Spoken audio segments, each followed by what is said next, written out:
voltamos, programa Sete Raios, voltando ao nosso desafio ou raio de missão.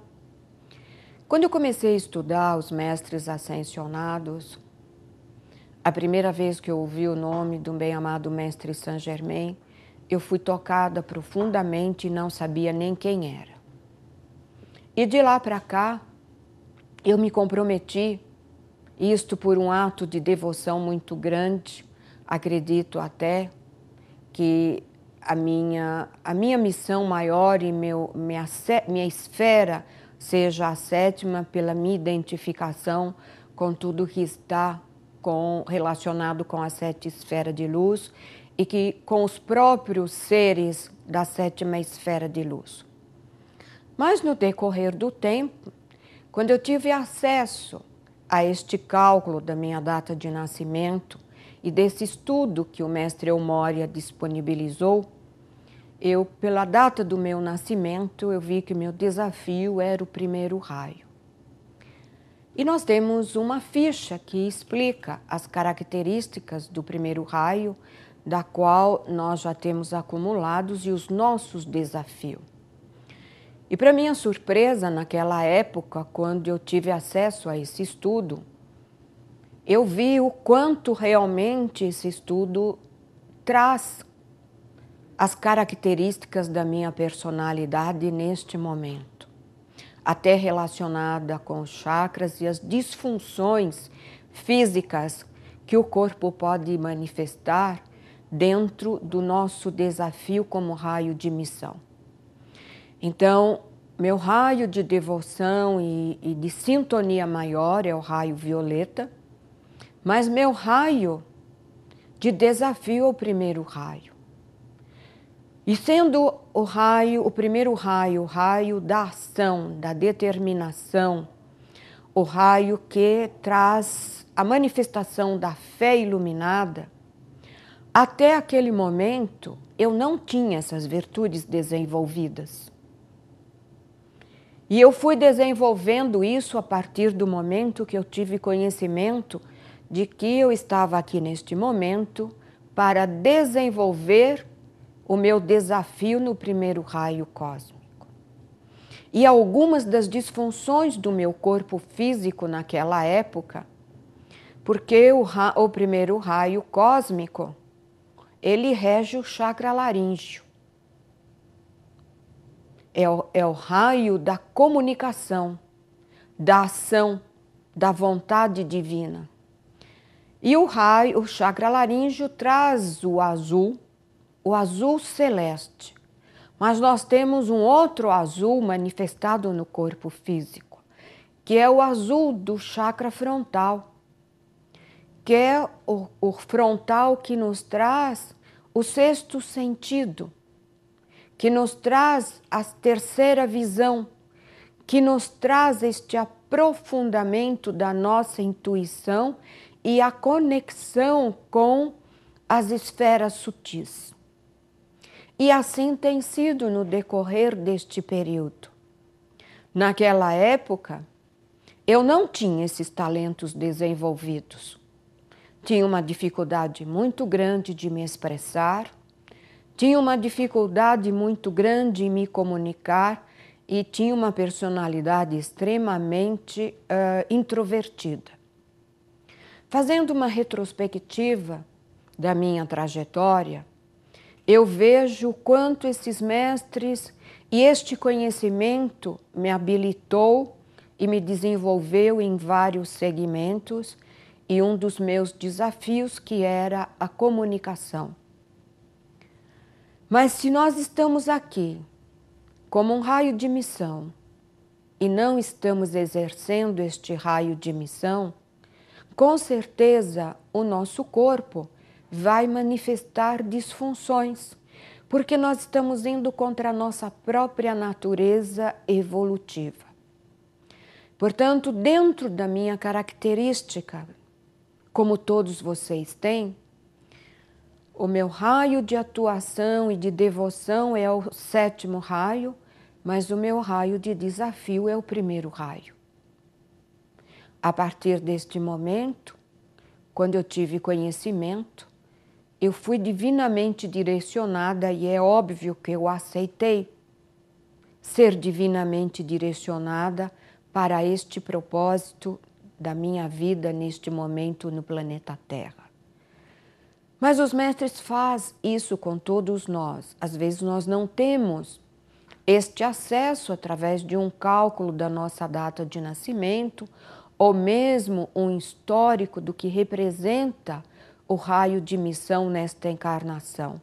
Mas nós vamos recebendo pequenos sinais, às vezes nem tão pequenos, e nós vamos passando despercebidos. E como a espiritualidade nos comunica, nós somos muito distraídos, porque a espiritualidade maior está sempre nos dando sinais.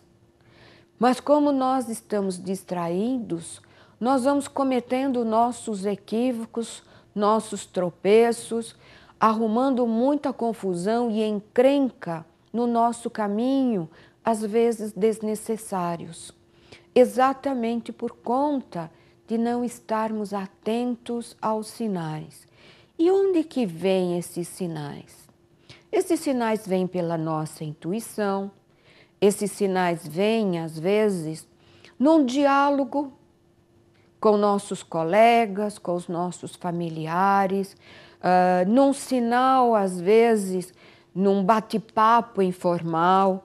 E se você ainda não prestou atenção, perceba que se às vezes você tem uma dúvida, se às vezes você tem uma questão para ser resolvida e você não sabe como resolver, mas se invocar para que você receba auxílio, numa conversa informal, assim, num passe de mágica, a gente recebe a resposta. E é maravilhoso isto, porque a espiritualidade está sempre se comunicando.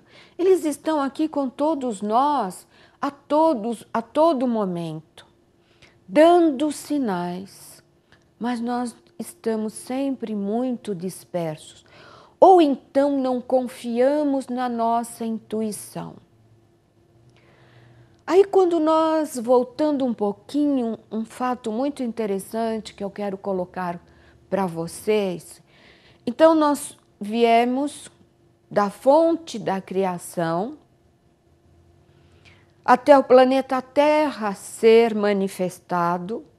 Nós passamos por treinamento pelas 7 esferas em torno do grande Sol central, até que concordamos em sairmos do corpo do fogo branco e vestirmos um corpo adequado para a densidade do planeta Terra, só que naquela época nós éramos corpos mais etéreos, não éramos tão densos como não era denso o planeta Terra.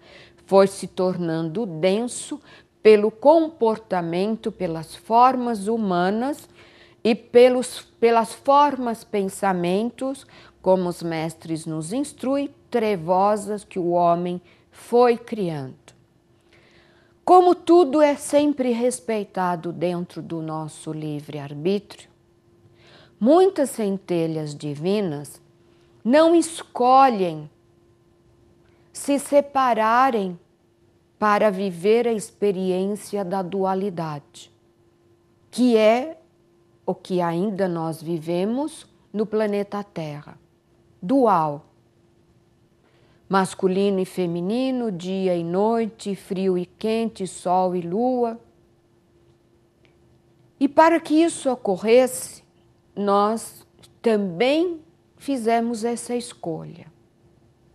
Sair do corpo do fogo branco como centelhas divinas e viver a experiência da dualidade. Ora num corpo masculino, ora num corpo feminino. Viver a experiência da polaridade. Sair da unidade do fogo branco e viver a experiência da dualidade. Aí nós vamos ouvir muito no nosso cotidiano sobre almas gêmeas. E os mestres nos dão uma instrução maravilhosa sobre isto, que vai nos trazer muito esclarecimento. Além de almas gêmeas, eles usam o termo complemento divino. Cada um de nós, quando se separou para viver a dualidade, ora masculino e ora feminino, e às vezes, dentro deste propósito, vivendo em 2 corpos femininos ou 2 corpos masculinos. Vivendo a experiência dual entre a polaridade Yang e Yin, ou o masculino e o feminino. Nós vamos entrarmos no nosso intervalo e no próximo bloco falaremos sobre complemento divino. Até já!